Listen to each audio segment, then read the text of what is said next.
Welcome to the first service on Sunday. We've had a number of people move on to the other side, and we're seeing them in the light, knowing they're being greeted by loved ones and they're in peace. So this is going to be a chant that's very, very soothing to those people that have moved over.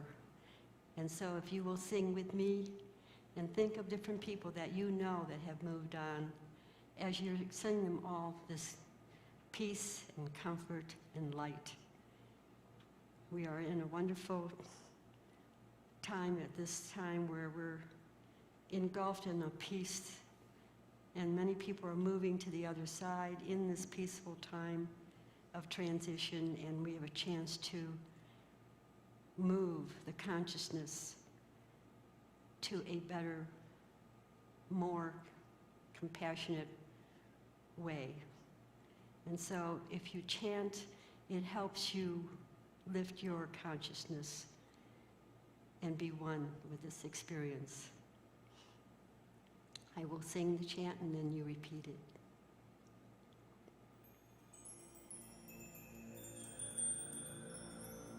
Just let that music go in and through you.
Shalom.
source of all life is always present, source of all life is always present, source of all life is always present, source of all life is always present.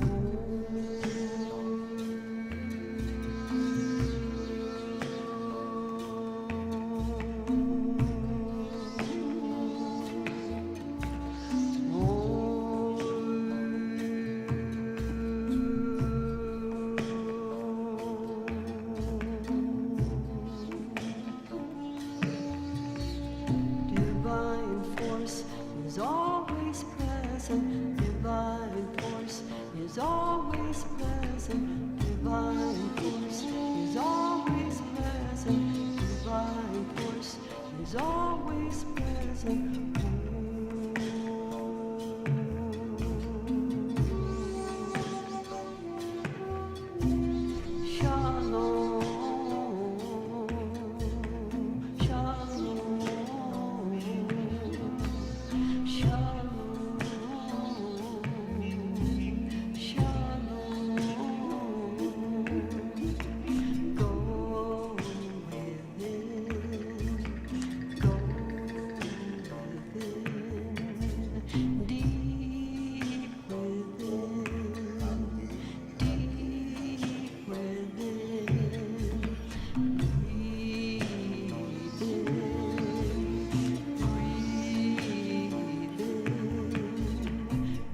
Divine force is always present.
Our format will be a little different today. We're just going to have a discussion between Syntysche and I about the foundation of trust, which is a significantly important element on the journey of life, as most of you that have lived a little while have realized already. But it's a good topic to bring up. And I'm going to start off by saying, my greatest concern with our political system is that the lack of integrity that exists among so many of our politicians is a bad example for people in general, but certainly for young people and children. You see, if you have these representatives that are in the public eye, and supposedly they're representing the people of this country, if they aren't lying and manipulating and deceiving, and they continue to get away with it, that sends a message to the entire community. Verily, it sends a message to the entire world. So I used to have, and still on occasion do have, rather interesting discussions with my children, Syntysche, Shad, Dell, in which I say, the really important thing is this: if we ever lose truth, we will lose trust. If young people grow up and realize the only important thing is getting what you want out of any situation, and it doesn't matter if you lie or you cheat or you steal or you manipulate, as long as you can get away with it, because the point really is just getting your own way. So if you see politicians being able to manipulate, cheat, and lie and get their own way, you send a message and they believe that this is the way life should be. But you have to take it a step further. If you have a society in which truth and trust are no longer honored, just imagine yourself how often you have to trust. You go to the gas station and you say, I think I need oil in my car. Your oil gauge is on. And you leave it there for a few minutes, but then the guy tells you, no, you need to have your transmission replaced for so much more money. Or you go to a particular doctor, and the doctor diagnoses you with something much greater than you have, because now it's not a matter of truth or trust, it's a matter of getting what you want, which is usually and quite often more money. And so, can you imagine a society then that has no trust? You go to a dentist, you need to have a tooth filled, he's going to sell you, an entire root canal or something else, because there's no longer a belief that truth and trust are necessary. Only winning personally is necessary. So here's where we lost out. I didn't mean to give a longer talk like this, but I'm going to finish this up. I have no idea what we're going to talk about here. I had no idea this is where you're going. All right. I had no idea either, so it's all right. But I want to finish this up with, we are at a disadvantage because we are all born into the society. And you have to develop an ego to grow and get on in life in order to see yourself as a body as well as just a mind. So, but the whole problem with our society is that the ego then has become the total level of consciousness upon which we rely. And we have forgotten that we're all part of a greater intelligence, which is God. And when you don't have that greater intelligence, you don't have the recognition that God is omnipresent, is everywhere, in every person, in every place, in every condition, in the plants, in the rivers, in the oceans, in the air, in the mountains, in the forests. If we grew up with parents telling us that God is in everything, and we knew that everything is a part of us, you wouldn't have to have churches, because then people would grow up recognizing that everything in life is sacred and is something you can do. There's no way you can lie about it. There's no way you can manipulate it or cheat it for profit, for gain. So that's what we're trying to get back. That's what, as an individual, you have to get back in order to enter the higher levels of awareness. You have to get to a level of awareness where you absolutely recognize God as being in everything, everywhere, all the time. So you read an interesting book. You're studying I with read your... an interesting book, but I have a good example of this that happened recently for me. This year has been an intense year for everybody. And as ministers, we've had to really help people navigate this process while we're trying to navigate it ourselves and figure out how ministry fits into it and all of it. So it's been a higher adrenaline level for me this year. And at one point, I had to go seek some natural medicine of some kind. I had to do something to start settling my system because I felt like I was in a panic all the time. And somebody had recommended an acupuncturist for me to go to. And when I went to her, the first time I sat with her, she was so present with me, and she said, what are you feeling, all these things, and I ended up really having a very honest kind of a breakdown with her, with tears of just a sense of just feeling like everything that I know is falling away and having to learn what is being birthed out of all of this. But I also needed Mother Nature's remedies to help me kind of come back into my wholeness, to be reminding my body of its wholeness. And we had this wonderful, trusting, intimate conversation, and she just sat and she cried with me. And it was so vulnerable and beautiful, and she never said sorry that she was wiping her tears away and explaining that it was somehow triggering something in her or whatever. She just was so present, and it immediately created this trust for me with her. It just felt so honest and authentic. And then I started suggesting other people go to her that are feeling similar to me or feeling off or not balanced. And I was getting feedback that they were all being charged something different. And the treatment was the same that I was getting, but everybody's getting charged a lot more than I was getting charged. And she started showing up late where I'd be freezing outside and there'd be no phone call or just not show up at all. One time she left my mom on the table, never even came in to take her needles out of her. My mom had to take them all off of her backside and leave. And it was just, that moment of vulnerability created this incredible experience of trust. And yet, now I don't trust this person at all.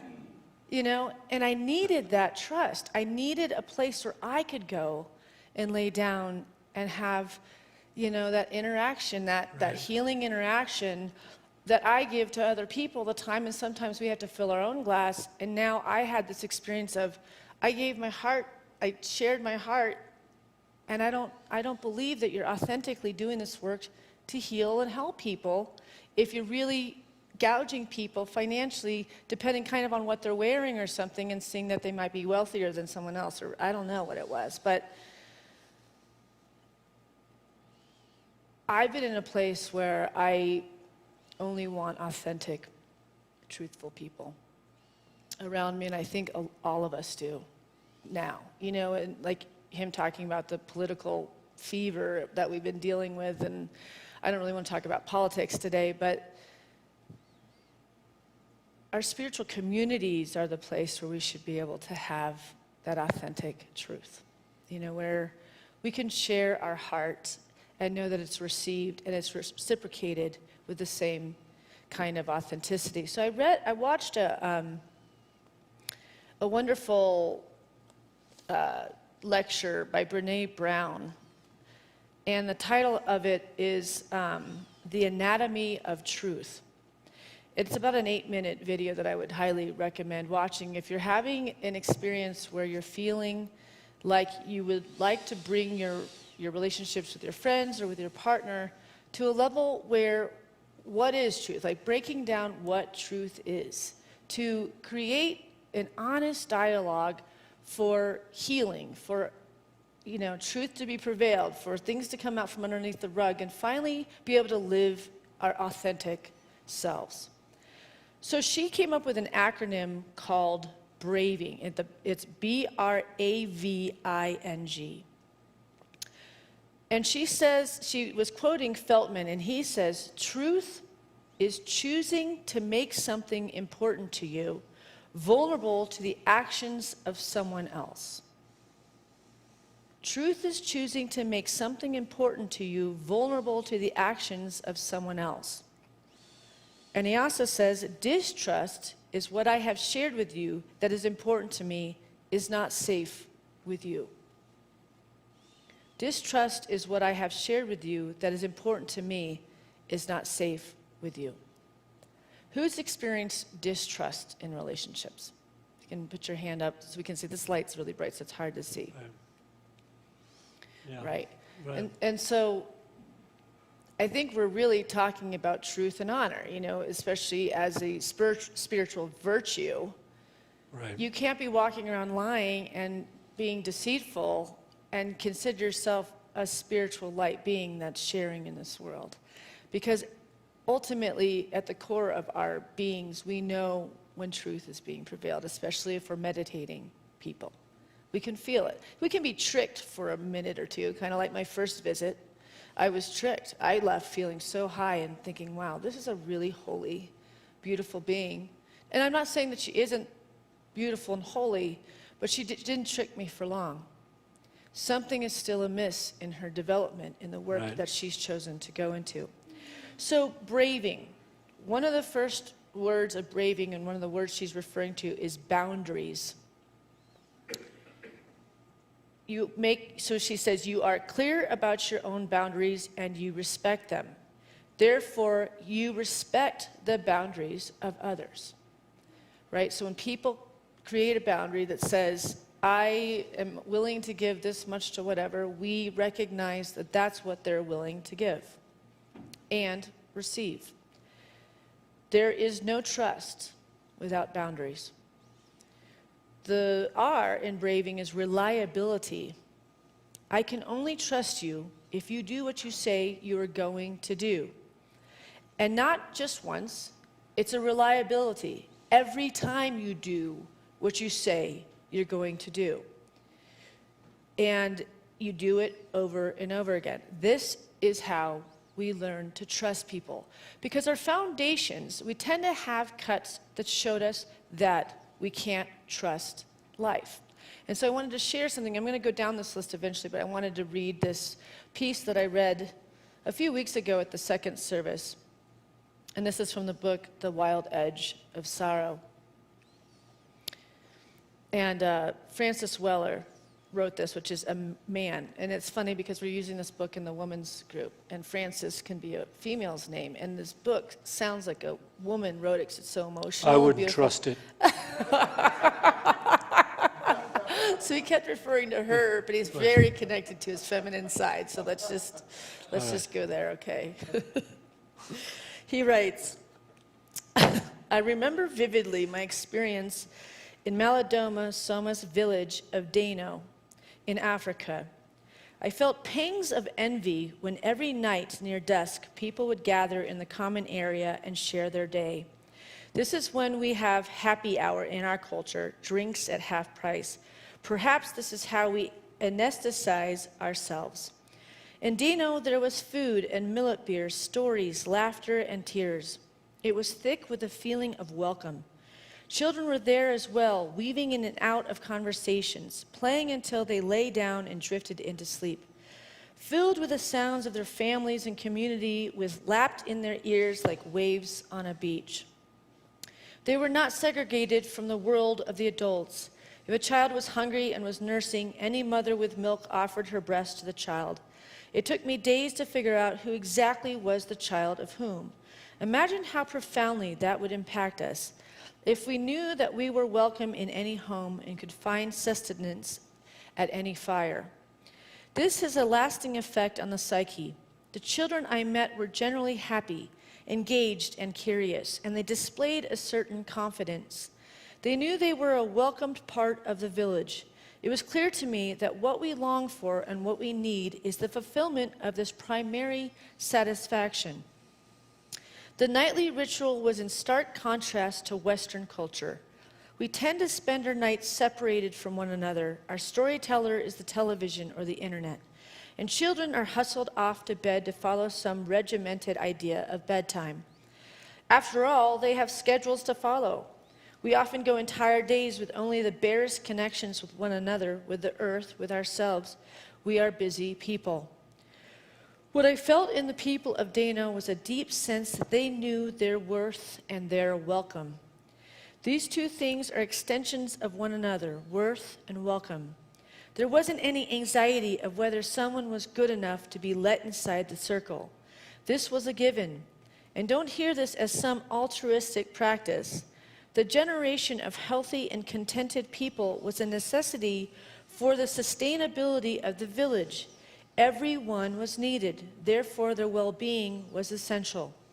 A healthy village requires healthy individuals, and to become a healthy individual, you need a healthy village. And I share that because that's probably the most common thread I hear from people that I'm meeting with or chatting with from our centers. They want to feel a connection to one another. And that's what's so wonderful about a spiritual center or church center, is that here we can show our truth. We can be reliable. We can show our boundaries of as we're unfolding into greater and greater versions of what God put us to be here as. But many people didn't get that upbringing, that sense that they are an important part of the village. I was raised that way, and at our house, it was storytelling at our table, and at night, it was always contemplating the deep dreams that we had the night before, and my dad breaking down what they meant, and what was some subconscious thought we were probably holding about ourselves in order for us to grow into greater and more powerful, aspects of who we were put here to do and be. But if we don't have that, many of us go into the world with a sense that we can't totally trust others. And when we go into the world with a feeling place like we can't trust others, we end up attracting people we can't trust. Because the law of attraction is honorable. And so when we carry, for instance, you'll meet somebody that keeps ending up in a relationship that might be a completely different person than the last one, but you see that it's all the same issues that are reaffirming that they're not trustable, because they're picking people that are the same vibration of something that needs to be learned in us. Sometimes people show us an experience of not being trustworthy and break our hearts to our core as advocates for us to be grown. There's a great book, The Little Son of the Soul by Donald Walsh. And he talks about how some people come in to do this terrible thing for us to learn to trust ourselves, to become more honest, to be more authentic, because we see in someone else we don't want to be that in the world.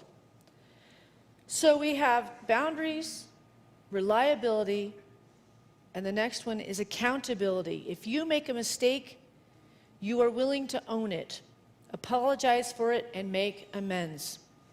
I can only trust you if I make a mistake, and I can own it, I can apologize and make amends with you. No accountability, no trust. And then the V in braving is the word vault. What I share with you, you will hold in confidence. What you share with me, I will hold in confidence. That's one door on the vault. The other door on the vault is this, where we lose trust with people. For instance, if a good friend of mine comes up to me and talks about a good friend of mine and says, "Did you hear what is going on with Carolyn's life? She's getting a divorce." But you haven't heard it because that wasn't for you to hear yet. You have just shared something with me that was not yours to share. And now my trust for you is diminished. How many people have been in that situation where we think that our friend is the vault for us. But then they're fast to tell us about the great challenge that somebody's having happen in their life that that friend probably would have told us in the right timing, but this person just broke the vault. This was not theirs to tell. Women out there, I mean, who doesn't have a girlfriend that does that? I mean, men too, I'm sure. And the next one is integrity. I can't trust you if you do not act from a place of integrity and encourage me to do the same. What is integrity? It's choosing courage over comfort, choosing what is right instead of what's fun, fast, or easy, and practicing your values, not just professing your values. I heard a grunt. That's like, yeah, validation. Oh. Okay, then we have non-judgment. I can fall apart, ask for help, and can be in struggle without being judged by you. And you can fall apart, be in struggle, and ask for help without being judged by me. Then the next one is generosity, which I think we know what that would mean. I think I can add something here about what happens to a community, especially one like ours right now, with the technology that has developed, which is taking people away from person-to-person interactions into operating with a screen, operating with a computer, a cell phone, people way far away from person to person, just having this technology between us. I remember reading an article recently about Charles Lindbergh, who when he was young, he was an Air Force pilot, a Navy pilot. He was a Navy pilot. When he was very young, he really thought science was the answer. This is back around 1925, 26, 27. He thought science was the answer. He loved science. He thought this is going to answer all of our problems. Look at the way the technology is going. They're creating aircraft now, and we're flying, and we're doing this. And he really he believed in science more than he believed in God or mankind or anything else. This is his own story, his own statement. He said, but then the war came, and he watched what scientists had done to make aircraft instruments of death, to kill other people in mass. And he said, that's when I realized that without spiritual principles, you can forget about technology. It's not going to be the thing that's going to help humanity. It can only help humanity if the people involved in creating technology sustain spiritual principles of our interconnectedness. Now he's saying this back it was actually in 1927 that he won a big award because he did the big flight from New York City to Paris. But he loved aircraft, he loved the technology, but then he saw what happened when the war came, how devastating, how it was used by both sides. And then he realized that life without spiritual principles cannot be lived effectively. Not if you're looking to have life that's harmonious, abundant, trustworthy, and happy. So, that's back then. Now look at the technology, how it has taken so many people away. We actually have, less of a communication as far as community goes because of this incredible technology that we have where we can be in touch with and talk on a screen to anybody, any place in the world, in any moment. And I think it's going to take away something very valuable, person-to-person trust, human fealty, that we are all children of the same God. We're all here to be of help to one another. That's not to put away our own goals and dreams, but the fact is we must always be considerate of other people and what it is they are needing in their lives. And we can never be deceitful. And finally, this is my point. The way it's spoken about in the Course in Miracles, how the ego is become such a deceptive element. And it actually is represented in the Bible as the serpent that deceives Adam and Eve, who represent mankind. And so this deception is that the ego always, it's called in the Bible the most subtle creature in the field of life. The most devious, subtle creature. And it whispers to us, you can get away with this. Nobody's going to know this. You can do this. It doesn't matter. Look, your company needs to make a little more money. And you think to yourself, oh yeah, but I'll be able to pay my employees more money. So what I will do is I'll not go through a lot of the difficulties that the legal requirements of what I do with the waste that comes out of my factory. I'm not going to be overly considerate about that. I can still dump it in the river. The river's going to take care of itself. The ocean will take care of itself. And I'll be able to have more income because of that. And then what happens is you're taken away by this deviation from the truth, from the consideration that everything is God. Everything is worthy of our consideration, our honesty, and our trust. And we should always be aware of that. That's why daily spiritual practice is necessary. We can never give ourselves over. Don't ever give your children completely over to technology. There's nothing wrong with the idea that your children will have, advantages with technology that they may want to use, but always be in touch with those spiritual principles that Charles Lindbergh said, you can't have a life without it.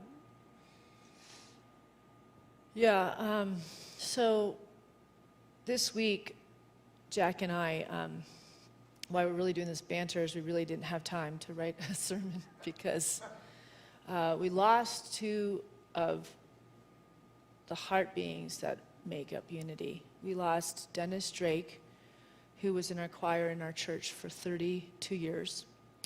And we lost Gail Wagner, Yes, the head who of was our the head of prayer our partners. prayer partners, and she's been with us for over 35 years. We really don't know this church without them. It's been a week. Oh yeah, I lost a close friend that, lost in the sense that he's not going to pull out. He hasn't made his transition yet, but he's about to. And so it's been a tough week in that respect. A long time companion, I'm talking 40 years. Yeah, that's a friend of his that he went to hospice yesterday. Yeah. I was every day dealing with Yeah. the other two that were going and then passing, and he was too. And then yesterday I was like, oh, thank God nobody died today. I said that to my husband, like, I can't. And my mom's like, your dad's at hospice right now on the phone. I'm like, I can't even imagine how Right. he could. So being in that process with someone as they're crossing over is, I had an experience, I did on the phone with Gail and her husband, and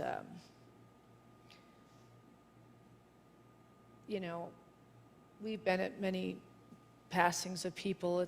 You're educated in that work by going through it many times, and we trust the process. You learn the process. There's only and God. You don't have a see clue. and feel God through it, and you see the family looking to you to be the lifeline. Is this normal? Is this normal? As they're going through the process of letting go of this physical experience. And I had this profound experience doing it on the phone because I've never done it on the phone, but I couldn't be there. I actually have a dog that's ailing quite badly right now, so I've had to be with her too, on top of everything else. And listening to the ending process, which they call it the death rattle, or there's different names they say for somebody when they're passing. It started to sound like the last 15 minutes of childbirth. I realized I put this piece that was like, you know, I had all my children at home. I have 4 children, and you know, they tell you not to get high and you're screaming when you're in labor. They tell you to go down to a growling sound, because that's what opens the body and the spirit up to move the baby into the world. And it's the same sound. It's this growling sound for the soul to make its exit from the body. Yet you don't get the baby crying at the end. You have the family members crying in the end.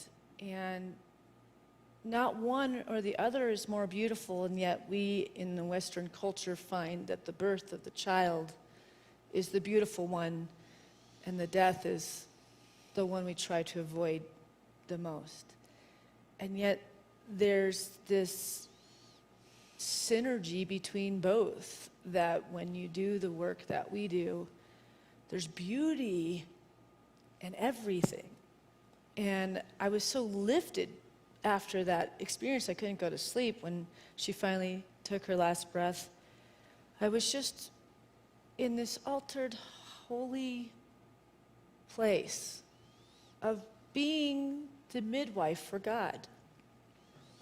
I'm the midwife for helping a person feel at peace in those last moments, as the family is this normal, is this normal? And it's like, yes, it is.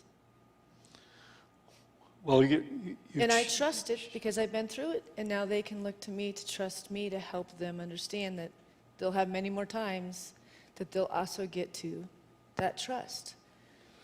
Well, we've segued into a very important area, because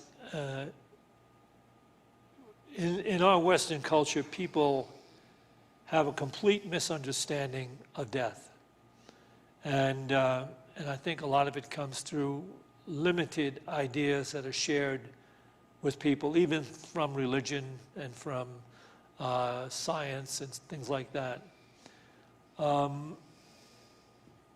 When one has arrived in his or her place in a total awakening of the presence of God as this grand intelligence that is all of life expressing. When one gets there, one is so aware of the fact that this intelligence is benevolent beyond finite comprehension. This intelligence is so benevolent. And the most beautiful things that people can get that aren't there yet, in other words, if you haven't yet arrived in that place, when we talk about trust, I'm going to share with you, some of you have been there, but for the rest of you that haven't been there, there will come a time in your spiritual practice where you will recognize that you only have to arrive. You only have to arrive in the day without a plan or a scheme or a goal or a dream. You only have to arrive in a day because now you are so totally alignment with this intelligence that everything you do will be in the now moment.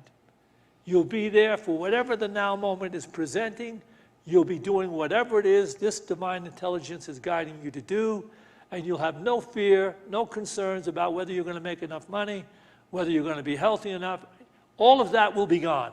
What I'm saying to you is the kingdom of God is in the very midst of us, but we don't see it because we have been badly conditioned by ideas that are limited, thoughts and beliefs that are totally limited. We've grown up with them. We've tried to live our lives around them and because of them. So nothing is more beautiful. The Zen say it the best. You will regret every moment you resisted death. Because when you drop this body, you will go into a state of awareness, soul to God consciousness awareness. Your subconscious mind will become your mind because there will be a purification process that takes place.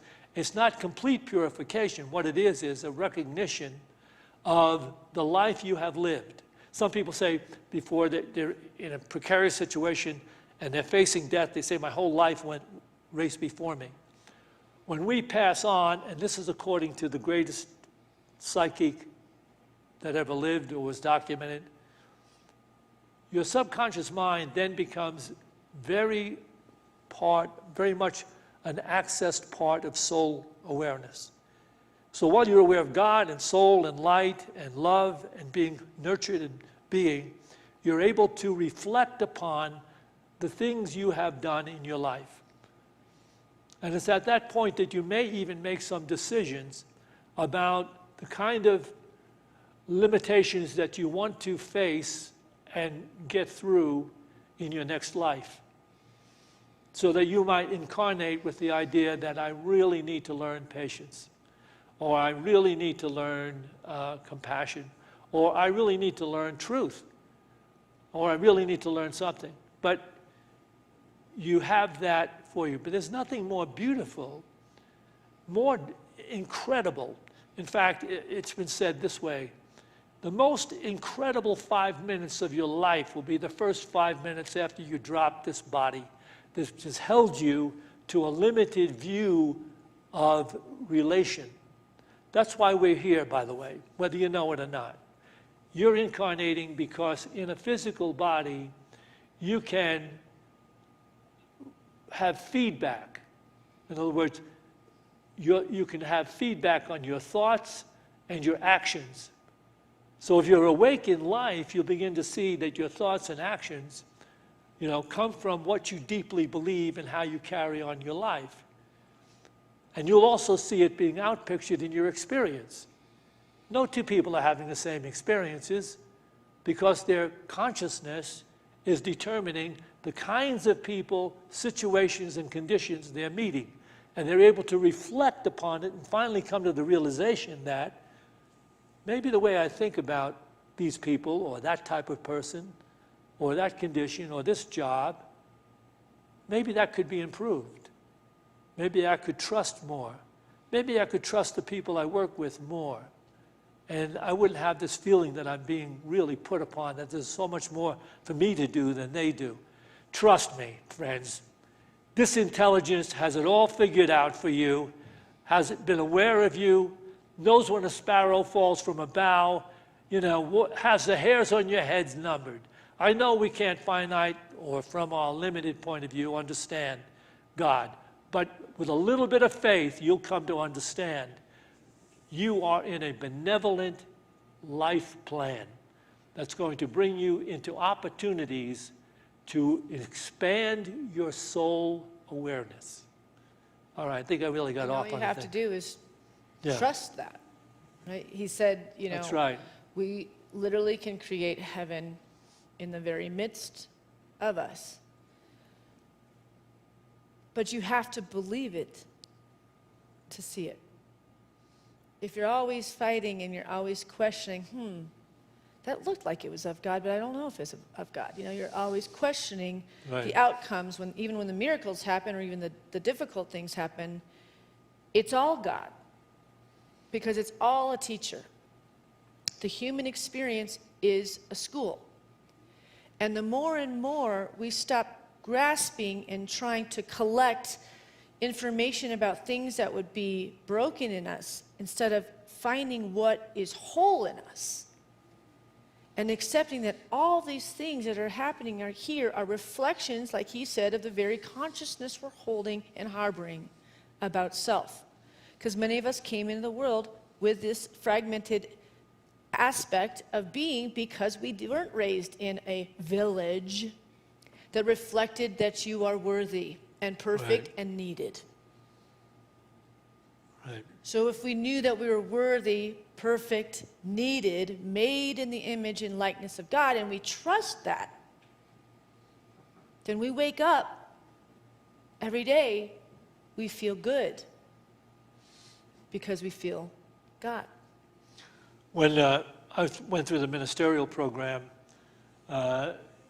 the one thing they used to tell you that, you're not completely there. You're not enlightened. You don't, when you're in a hospital with somebody that's making their transition and the family is around, or in some cases, and this has happened a number of times for me, it's a child, and the family's all around. And of course, in their mind, there's no God, and then you're there.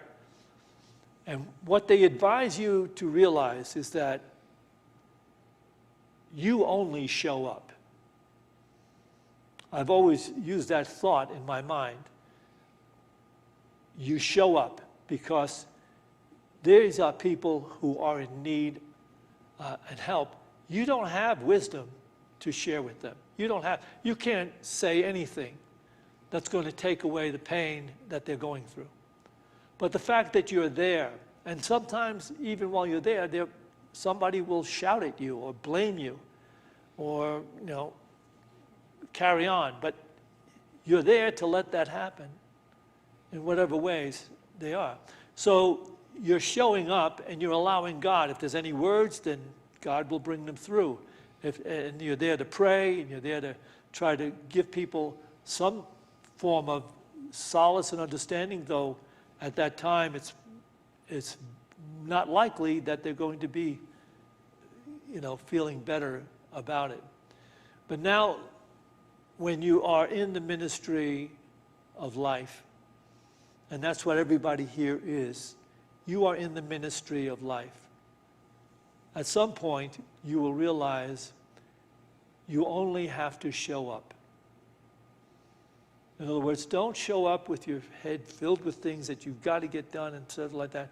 It's okay to have gentle plans and goals and aspirations, but don't let them be in the way of being there for somebody who needs to talk to you. Don't let it get in the way of some service that you have to perform. Something happens, you've got to do it. You've got to pull your car over. The person who's out there flagging you down, they've got a flat tire, they need some help, they need to get some gas. Can you just give them a ride? Don't just fly by it, because you're flying by your brothers and sisters. You see, what happens to you as you stay in the spiritual work, you become more and more aware of the oneness, more and more aware of the presence in everybody, in every place, in every condition. And so you're there by virtue as divine appointment. And this will happen. I'm not saying it's going to happen right away. Some of you already know it. There's people in this church that are so totally connected, it's beyond belief.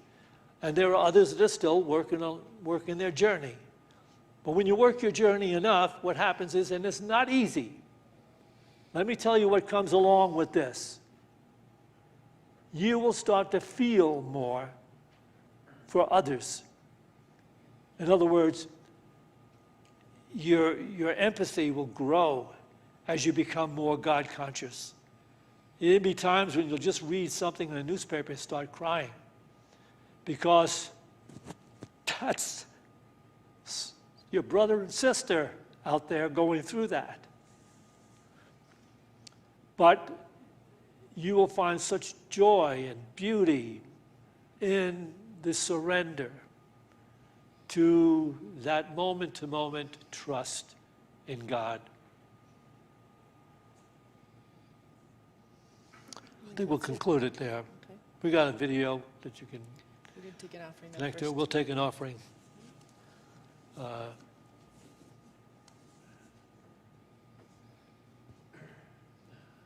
We do this with our COVID restrictions. We just bring to mind whatever financial gift we'd like to make to Unity of Boulder, so we can continue the ministry that goes on here 24/7. And those of you that are watching this on live stream or in any other place, you'll have an opportunity to tithe. There's probably a connector on your screen you can use to tithe. So let's just bring to mind together what gift you'd like to make to Unity of Boulder. And let's bless that gift in mind with this affirmative prayer. Divine love, through me, blesses and multiplies all that I have, all that I give, and all that I receive, because I give. And so it is.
And we'll have our next session at 11 o'clock.